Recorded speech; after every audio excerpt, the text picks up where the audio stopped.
Book of Genesis, chapter 2.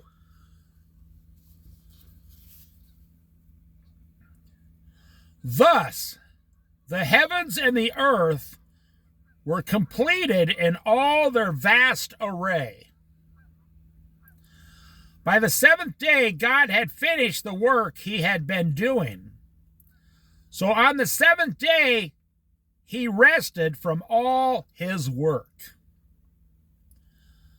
Then God blessed the seventh day and made it holy, because on it he rested from all the work of creating that he had done.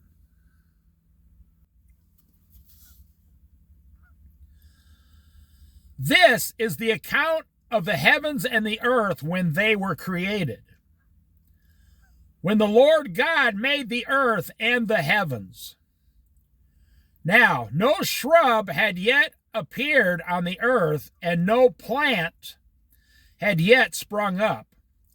For the Lord God had not sent rain on the earth, and there was no one to work the ground. But streams came up from the earth and watered the whole surface of the ground. Then the Lord God formed a man from the dust of the ground and breathed into his nostrils the breath of life. And the man became a living being. Now the Lord God had planted a garden in the east, in Eden, and there he put the man he had formed. The Lord God made all kinds of trees grow out of the ground, trees that were pleasing to the eye and good for food. In the middle of the garden were the tree of life and the tree of knowledge of good and evil. A river watering the garden flowed from Eden. From there it was separated into 4 headwaters. The name of the first is Pison. It winds through the entire land of Havilah, where there is gold. The gold of the land is good. Aromatic resin and onyx are also there. The name of the second river is the Gihon. It winds through the entire land of Cush. The name of the third river is the Tigris. It runs along the east side of Ashur.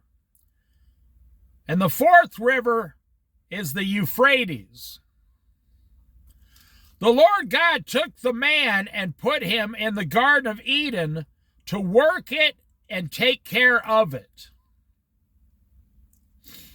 And the Lord God commanded the man, "You are free to eat from any tree in the garden, but you must not eat from the tree of the knowledge of good and evil.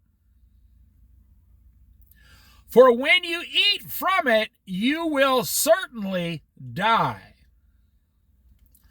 The Lord God said, "It is not good for the man to be alone. I will make a helper suitable for him." Now the Lord God had formed out of the ground all the wild beasts and all the birds in the sky. He brought them to the man to see what he would name them. And whatever the man called each living creature, that was its name. So the man gave names to all the livestock, the birds in the sky, and all the wild animals. But for Adam, no suitable helper was found. So the Lord God caused the man to fall into a deep sleep. And while he was sleeping, he took one of the man's ribs and then closed up the place with flesh. Then the Lord God made a woman from the rib he had taken out of the man, and he brought her to the man.